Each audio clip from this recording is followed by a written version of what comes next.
Perkenalkan, nama saya Randy. Saya adalah CEO di perusahaan PT Enterprise yang bergerak di bidang industri minyak dan gas. Perusahaan saya berdiri sejak 10 tahun belakangan hingga saat ini. Dan kemudian saya berkeinginan untuk mengembangkan perusahaan saya agar lebih besar lagi, yaitu dengan melakukan go public. Dengan perusahaan melakukan go public, tentu tujuannya ingin mencapai sebuah kesuksesan perusahaan.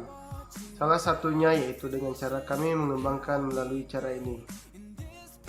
Perusahaan-perusahaan yang bisnisnya sudah mapan merupakan leader di sektornya dengan harga saham yang lebih stabil atau bahkan cenderung meningkat dari tahun ke tahun karena performa kerja yang juga akan naik. Dan berikutnya, pergerakan saham di papan perdagangan inilah yang cukup agresif.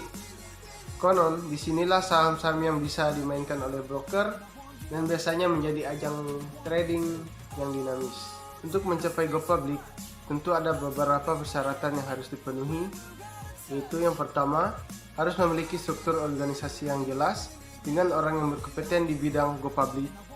Hal ini karena pada saat akan go public, perusahaan memerlukan bantuan orang-orang tersebut.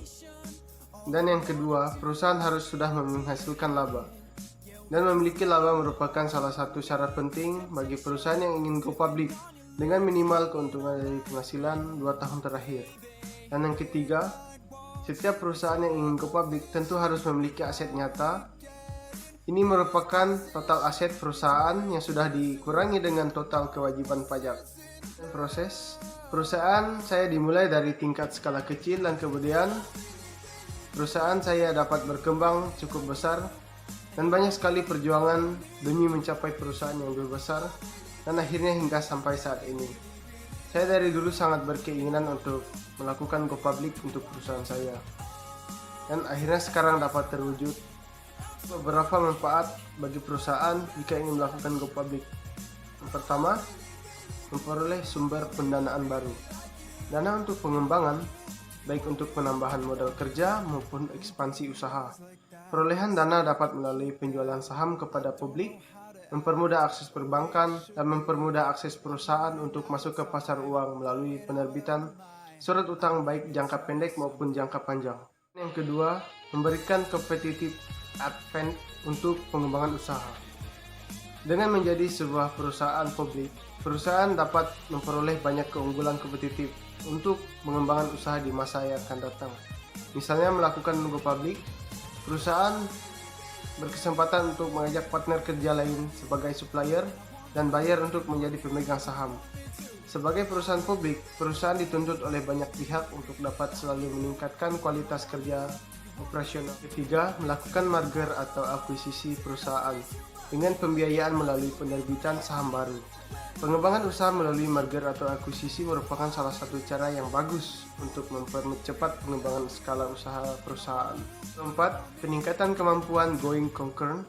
Kemampuan going concern bagi perusahaan adalah kemampuan untuk tetap bertahan dalam kondisi apapun, termasuk dalam kondisi yang dapat mengakibatkan kebangkrutan perusahaan. Dan yang kelima, meningkatkan citra perusahaan. Dengan go public, suatu perusahaan akan selalu mendapat perhatian media dan komunitas keuangan.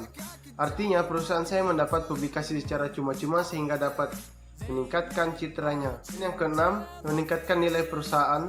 Dengan menjadi perusahaan publik yang sahamnya diperdagangkan di bursa, setiap saat dapat diperoleh valuasi terdapat nilai perusahaan. Setiap peningkatan kinerja operasional dan kinerja keuangan umumnya akan memiliki dampak terhadap harga saham di bursa. Konsekuensi yang akan dihadapi jika ingin melakukan go public. Yang pertama, perusahaan go public harus memiliki kewajiban keterbukaan informasi. Perusahaan go public memiliki kewajiban membayar dividen tiap tahunnya kepada pemegang saham. Dan yang kedua, perusahaan go public memiliki kewajiban untuk mengikuti aturan-aturan pasar modal. Dan kemudian yang ketiga, perusahaan go public memiliki kewajiban mengubah gaya manajemen perusahaan dari gaya informal menjadi gaya formal. Itulah hasil presentasi dari saya. Lebih kurangnya saya mohon maaf dan saya ucapkan terima kasih.